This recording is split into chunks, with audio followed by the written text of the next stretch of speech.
I am Laura C. McClure. This is my journey, my life. I'm a photographer, a painter, a writer, a dreamer. I implore you to follow me through my new venture in life. You might just get some good tidbits of advice along the way. Hey everybody, welcome back. So we talked about previously changing your relationship with money and changing your views on money and a system to be able to do that and work towards. A lot of people view money in a negative light, like I hate money. Money is the root of all evil. But really, we all strive to have money, to pay our bills, to go on vacations, to, buy things. And so it's really important to change your views on it so that you don't have a negative thought about money. And therefore, using the law of attraction, you can bring money to you. So now we're going to talk about saving money. This is something that is really hard for a lot of people, myself included. A couple years ago, I read a book called Total Money Makeover by Dave Romsey. You can check out the link down below in the description. And his whole premise is these 7 baby steps. And in order to get to a point where you're able to just enjoy life and not have to worry about it, you have to take these other steps along the way. The first step is saving $1,000 for your starter emergency fund.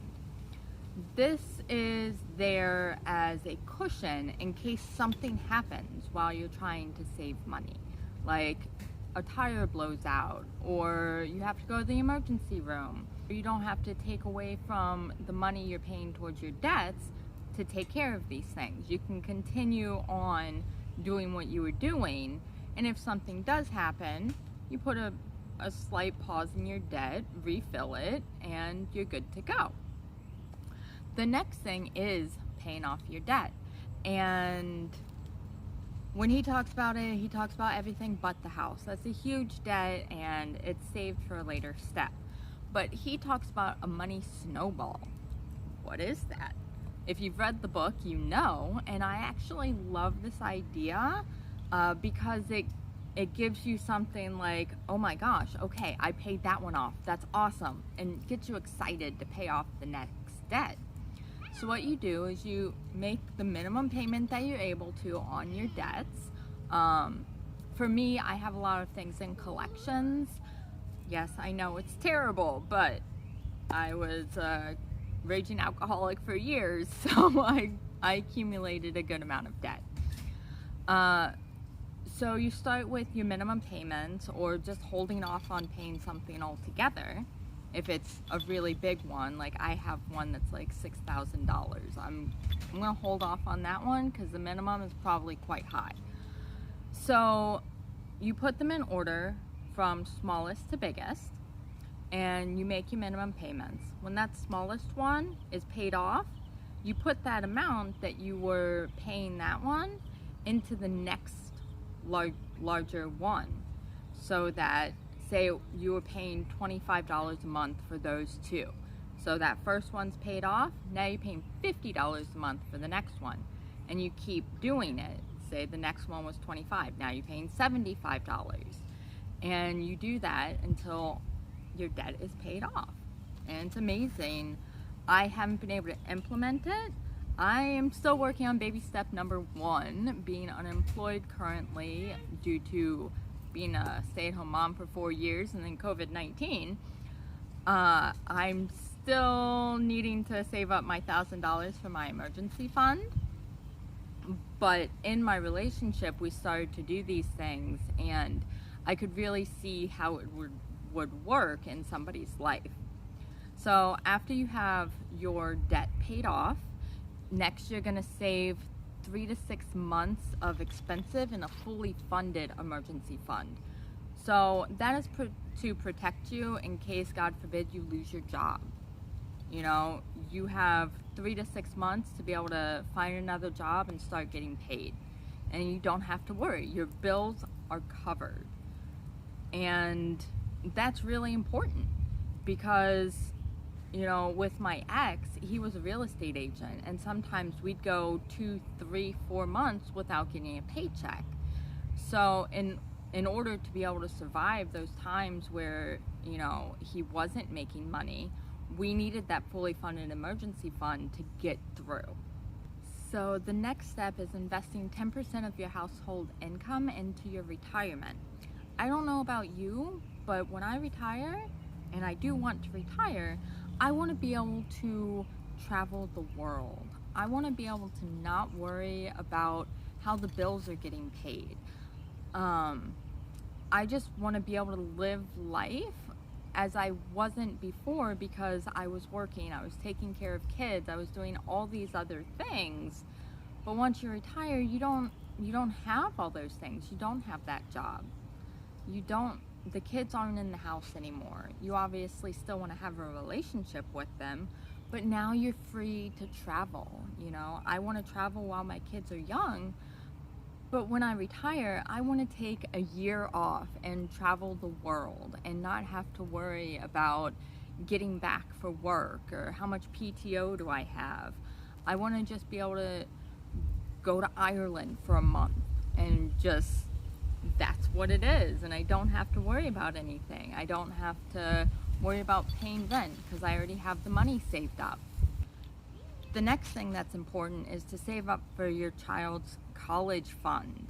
Yes, I know I just talked about retirement, but before retirement comes your children going to college. If you don't have children, you can skip this step, but a good portion of people do have children, and they probably want those children to either go to college, go to vocational school, have some kind of higher learning.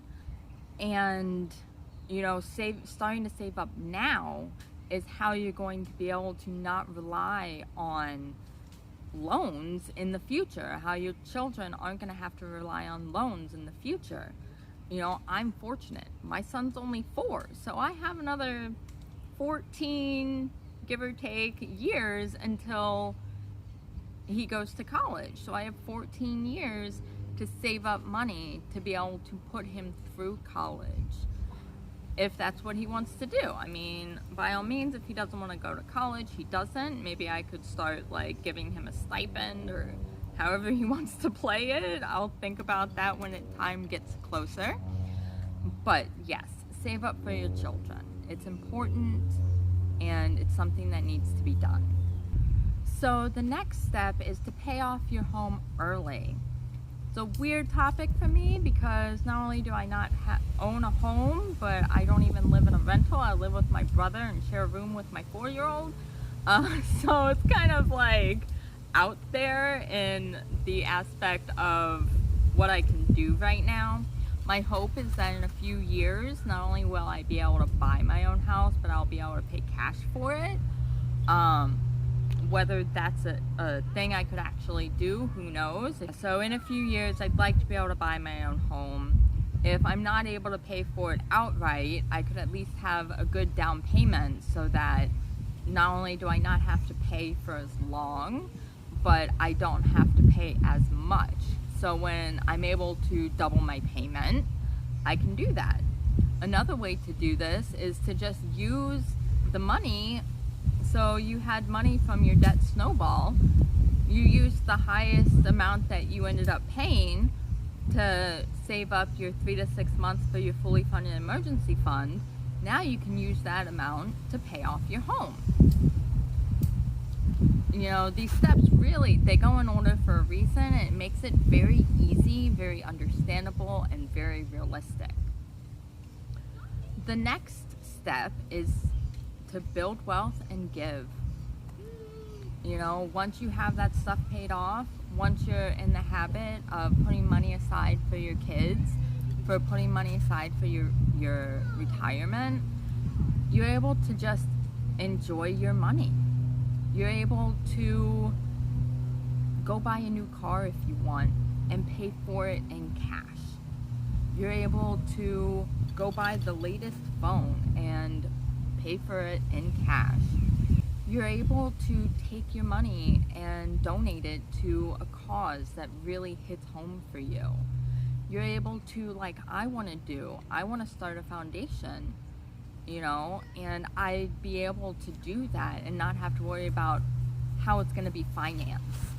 So those are the 7 baby steps that I think could be very beneficial in anybody's life, and definitely beneficial in my own. And I cannot wait till I have the $1,000 saved up so I can start working on my debt snowball. I really need to get out of debt. I need to fix my credit. Even though part of this is, you know, that whole part where you're able to pay cash for things. So credit doesn't even matter. You know, you don't need to have a good credit score to buy something in cash. But that being said, I still want to raise my credit score because it just makes me feel good. I hope that you enjoyed this video. I hope you got a lot from it, and I hope you're going to do like me and work your way through these 7 baby steps. If you did enjoy this video, go ahead and hit the subscribe button.